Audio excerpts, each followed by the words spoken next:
सत्य की जीत हुई और ये बाहर आए। तो आप लोगों को, मुसलमानों को अगर नेतृत्व करने की क्षमता है तो वो चिराग पासवान में है।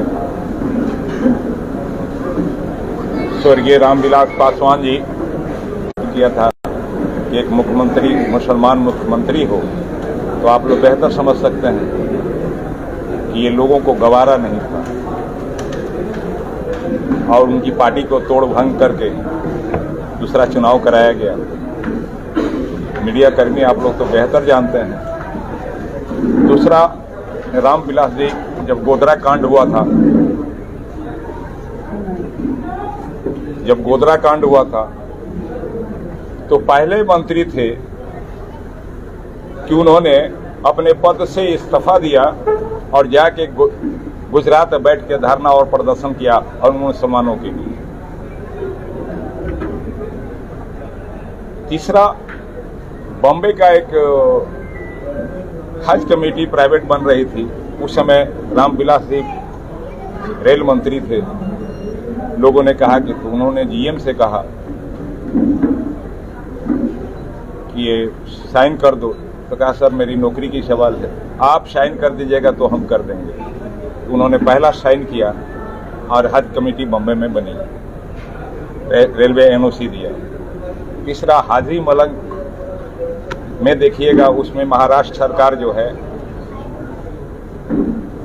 निर्माण रोक दिया था, मरम्मत रोक दिया था, तो रामविलास पासवान ही वहां जाके उस कार्य को कराने के लिए है और कराए। क्या ये माना जाए कि खान ब्रदर्स की ज्वाइनिंग जो है वो लोजपा रामविलास में होने जा रही है? निश्चित। जो हमारे कौम की इज्जत दे, जो मेरे कौम के साथ कदम से कदम मिला के चले, मैं उसकी इज्जत दूंगा। लेकिन कुछ दिन पहले चर्चा थी लोकसभा चुनाव में कि रईस खान आरजेडी के टिकट पर चुनाव लड़ेंगे। हालांकि वो जेल में थे, टिकट नहीं मिला, क्या कारण रहा, लेकिन चर्चा ये खूब हो रही थी कि जेल से रिहाई के बाद आरजेडी ज्वाइन करेंगे। आखिर लोजपा की तरफ कैसे मिला? ये अफवाहें हैं, अफवाहें तो फैलती रहती हैं। सिवान लोकसभा का चुनाव था और बिल्कुल खामोश थे आप, साइलेंट मोड में थे, आखिर क्यों? एक बात बताइए आप लोग, जब रईस खान चुनाव लड़े एमएलसी का तो सारे लोग विरोध किए और हम लोग भी विरोध करते, तो उनमें और हम में अंतर क्या रह जाता?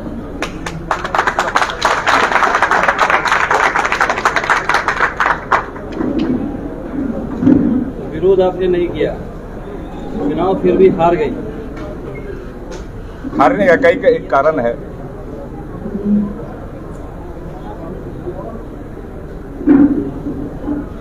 कि आप अपने समुदाय के लोगों को अहमियत नहीं दिए। हम मुसलमान किसी की बाप की जागीर नहीं है। सीमान की मुसलमान किसी की बाप की जागीर नहीं है। आप अहमियत नहीं दिए। मैंने सुना कि आप उस बस्ती में जाती थी, मुसलमान माला और फूल लेके खड़ा है, आप उनके दरवाजे पर रुकना पसंद नहीं करती थी, जाके अलग किसी के यहाँ रुकती थी, ना बैकवर्ड के यहाँ रुकती थी, ना दलित के यहाँ रुकती थी। ये तो रोष था ही ना सब लोगों को। ये सब आप नेता किसी एक जाति के नहीं बन सकते, सारे जमात को लेके चलिएगा तभी आप नेता हैं। डोम से लेके ब्राह्मण तक को आपको लेके चलना होगा। क्या दलित अछूत है कि मैं उनके यहाँ पानी नहीं पीऊंगा? लोजपा में ज्वाइनिंग के बाद कहाँ से तैयारी रहेगी? रघुनाथपुर या बढ़िया? जहाँ से पार्टी चाहेगी वहाँ से लड़ा देगी। ये आज आप जेल से बाहर आए और बाइज्जत बरी होकर बाहर आए, ये एक बड़ी बात है। क्या कहेंगे आज बाहर आने के बाद? बाहर आने का एक अलग ही खुशी होता है और इससे ज़्यादा हमारे समर्थकों में खुशी है। अपने समर्थकों का बहुत बहुत शुक्रिया अदा करता हूँ कि उन्होंने भी दिन रात मेहनत कर हमें बाहर निकालने का प्रयास किया और मैं बाहर निकला। सबसे पहले है कि हम लोग को हमेशा इन लोग जो हमारे विपक्षी गुट हैं, किसी न किसी केस में कहीं कुछ होता है तो रईस खान ब्रदर्स ये सिस्टम बन चुका है। कोई घटना हो तो खान ब्रदर्स को फंसा देना है और न्यायालय से हर बार हम लोग बाइज्जत बरी हो जाते हैं। हर बार, एक ही बार, ये पहली बार नहीं है, इससे पहले भी जेल गए, फंसा के भेजा लोग, सारे केस में बाइज्जत बरी हो क्या है, इस बार भी बाइज्जत बरी और न्याय पर ऊपर वाले पे भरोसा है। परेशानी एमएलसी का चुनाव जब लड़ गए तो सारे खेमा में अलग तरह की बेचैनी बढ़ गई, खलबली हो गई और सब लोग जानते हैं, आप लोग थोड़ा ही से माइनर वोट से हम चुनाव हारे। उसके बाद आप लोगों को मालूम है गोली भी चला, उसके बाद झूठा 1, 2 नहीं 3, 4 मुकदमा पर रईस खान को फंसाया गया। एक टारगेट बना देगा रईस खान को खत्म, चाहे खान ब्रदर्स को खत्म ही कर देना, जिसको ऊपर वाला बचाएंगे तो ये लोग क्या कर सकते हैं। न्याय से बाइज्जत बड़ी हुए हैं, अपने लोगों के बीच में है, अपने गांव में है, मदरसा में है, बहुत ज़्यादा खुशी है और इससे ज़्यादा हमारे समर्थकों में खुशी है। और समर्थकों का एक राय, एक मीटिंग हम लोगों का बनेगा, एक रणनीति बनेगा कि आगे हम लोगों को क्या करना है, उसी पर हम लोग अपना विचार करेंगे। एक अवैध वसूली को लेकर के एक FIR दर्ज हुआ था, 2 महीना पहले ही आप निकलने वाले थे, लेकिन एक अवैध वसूली को लेकर के FIR दर्ज हुआ, क्या मामला था पूरा? देखिए, मामला था कि रईस खान को अवैध वसूली जेल से कराएंगे। आप बुलाते हैं गाड़ी ऑनर को कि चुनाव में गाड़ी हमको चाहिए, और थाना बुला के उनको धर के भेज देते हैं, एक शरीफ आदमी को जेल भेज देते हैं, उसी के बयान पर रईस खान का अवैध वसूली करवा रहे हैं। तो आप लोग को भी तो लगता है कि ये झूठा केस है, उसमें तुरंत न्याय हमको बेल दे दिया, उस केस में तुरंत बेल हो गया हमारा। तो एक फैक्टर था कि किसी तरह इनको रोका जाए, निकलने नहीं दिया जाए, चुनाव से पहले नहीं निकले। क्या माना जाए कि जिन लोगों ने आपके ऊपर एमएलसी चुनाव के बाद गोली चलवाई, साजिश उन्हीं लोगों की है? आखिर कौन बार बार फंसाता है? जो विपक्ष है, अब जो गोली चलवा रहा है तो गोली क्यों चलवा रहा है भाई? तो अपने विरोधी को खत्म करने के लिए ना, तो वो हर तरह का हाथ डंडा अपनाएगा ही कि किस तरह से उस खान ब्रदर्स को डैमेज कर दिया जाए। मगर खान ब्रदर्स चट्टान की तरह है, जब तक मालिक नहीं, ऊपर वाला नहीं चाहेगा तो उसे कोई नहीं तोड़ सकता है, ना कोई गिरा सकता है। अवैध वसूली का उसमें किसकी साजिश रची गई, किसके द्वारा रची? साजिश अब रचने वाला का नाम हमसे क्यों खुलवा रहे हैं?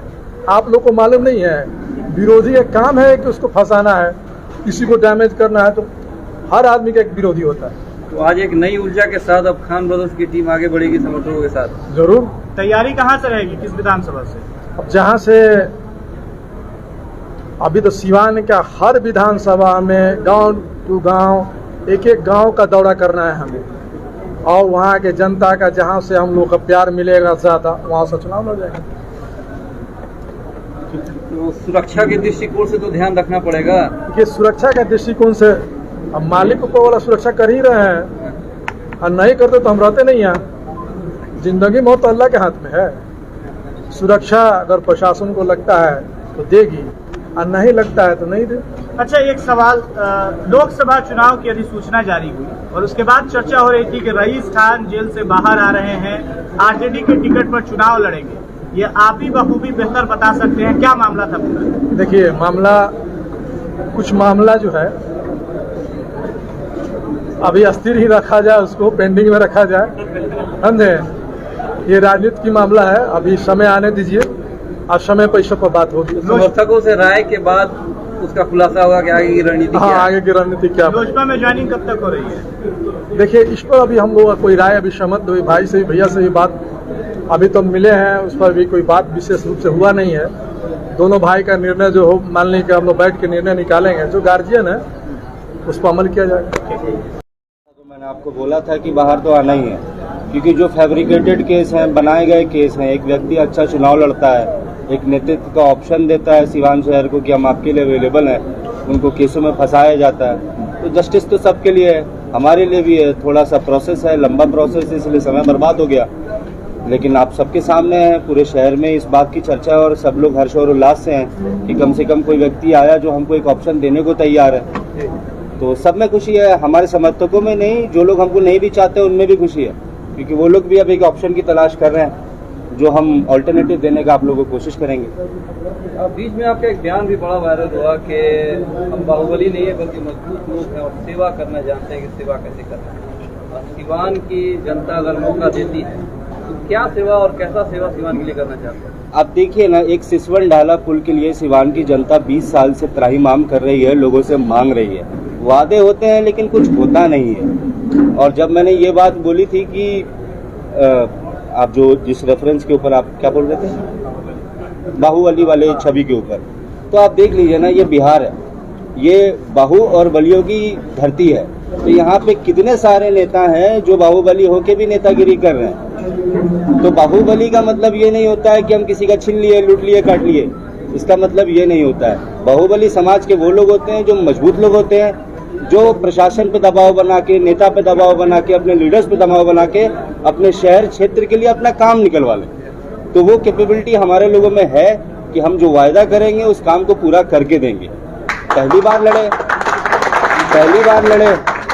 बार लड़े, सबने सारी कोशिशें लगा ली कि नहीं जीतने देना है।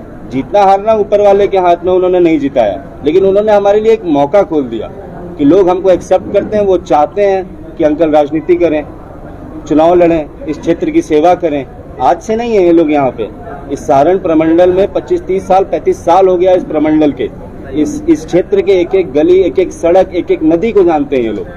तो मुझे लगता है कि इन लोगों से बेहतर अल्टरनेट तो मुझे नहीं लगता है कि मुसलमानों को या जो भी समाज हमसे जुड़ना चाहता है वो दे सकता है। तो बस यही है। सिवान की जनता को संदेश क्या देंगे, इसलिए कि ऐसी संभावना बन रही है कि आप लोग जैसे कि चिराग पासवान से भी मिले और एनडीए में जाने की संभावना है, चिराग पासवान के साथ आप लोग जा सकते हैं। लड़ाई कहाँ से दे सकते हैं आप? देखिए, ये तो पार्टी की बात है, हम ज्वाइन करते हैं नहीं करते हैं, क्या डिस्कशन होता है नहीं होता है। पापा ने भी जैसा बोला, अंकल ने भी जैसा बोला, हम लोग सम्मान के लिए हैं। कहीं पे भी जहां हमें इज्जत मिलेगी हम वहां जाएंगे, और पार्टी जो भी सीट देगी, चाहे वो कठिन सीट हो या कमजोर सीट हो, हम लोग पूरी मेहनत से उसको चुनाव लड़ के पार्टी का उसको बैस्टियन बनाएंगे, चाहे जो भी पार्टी हो, क्योंकि इन लोगों का अपना एक बेस वोट है। पार्टी हमें समर्थन देगी, सिंबल से पहचान हो जाती है, तो पार्टी के लिए हम भी पहचान बनेंगे, पार्टी हमारी पहचान बनेगी। अच्छा, ये चर्चा है कि रईस खान चुनाव लड़ेंगे और सैफ भी किसी न किसी विधानसभा सीट से चुनाव लड़ेंगे, कहाँ से तैयारी रहेगी? देखिए, मैं अपने बारे में तो नहीं बोल सकता हूँ, उनको काफी तजुर्बा हो चुका है, चुनाव लड़ भी चुके हैं, और मुझे लगता है आप सब भी यही चाहेंगे कि वो अगला विधानसभा का चुनाव लड़े सिवान से, चाहे वो कोई भी क्षेत्र हो। सिवान को यही संदेश देंगे कि आप सब कोशिश कर चुके हैं, जहाँ वोट डालना था आप डाल के देख चुके हैं। आपको वायदे भी नहीं किए जाते हैं कि हम ये करके देंगे आपको, आप बिना वायदों के वोट डालते हैं, तो आप अपना वोट 4 बार बर्बाद कर चुके हैं। अब ऐसी जगह दीजिए जहां आपका कुछ हो, आपकी बात सुनी जाए। बहुत बहुत धन्यवाद।